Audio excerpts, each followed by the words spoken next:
Tentang bicara tentang spiritual finance, keuangan berbasis spiritual. Kalau selama ini kita tahu ada keuangan konvensional, ada yang ribawi, ada yang syari, dan segala macam. Nah, ini ada sedikit branding spiritual finance. Kira-kira seperti ini. Jadi ketika misalkan kita mengendarai motor atau mobil, suatu hari kita berhenti di lampu merah, kan? Biasanya kalau di lampu merah itu kita kan kalau ya dulu zaman dahulu kita biasanya ya sudah termenung atau kapan atau ngobrol sama teman seperti itu kan, karena memang patokannya adalah setelah merah biasanya hijaunya langsung gitu kan. Pertanyaannya kita kapan mau gasnya, kapan kita mau gasnya kan, kira-kira begitu. Tetapi di beberapa daerah, kalau kita lihat sekarang itu sudah tidak lagi yang analog. Sudah ada yang ada angkanya, ya kan? Ada 50, 49, 47, kira-kira kalau kita begitu sampai plek 100, kita bisa santai sedikit. Atau mungkin ketika kita misalkan di angka 10, oh berarti 10 detik lagi kita baru bisa ngegas. Atau di angka berapa? 25 misalkan. Pertanyaan saya adalah, jika kita disuruh milih kembali, ya kan?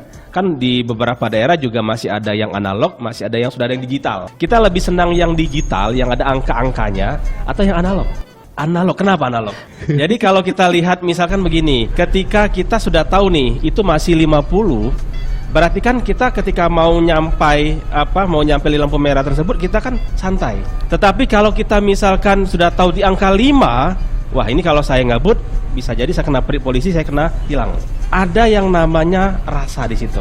Kalau kita bicara tentang yang namanya spiritual finance, itu kan bicaranya kalau bicara keuangan terus angka-angka. 1, 2, 3, 4 angka-angka. 1 tambah 1 sama dengan 2. Kan seperti itu. Tapi kalau ada namanya rasa. Rasa itu tidak bisa dipisahkan dengan angka-angka. Makanya ketika orang bicara tentang saham, tentang obligasi, walaupun angka-angkanya jelas, grafiknya naik, grafik turun, menyamping dan segala macam, tetap yang diperlukan ada art, ada seninya. Nah, kalau ini bicaranya sudah bukan bicara seni lagi, tapi bicaranya yang pemilik alam semesta ini, bicara spiritualitas kita. Jadi ketika kita melangkah sesuatu, dapat sesuatu, kok saya rasa nggak nyaman ya, tanda-tanda. Kita nggak bicara syariahnya loh, kita bicara rasa nyaman kita dulu. Ketika saya belanja kok nggak nyaman, ada apa ini? Kalau syariah kan jelas, ini riba, ini enggak, ini boleh, ini halal dan segala macam. Tapi kalau bicara spiritual, semua agama apapun itu pasti akan ngalamin.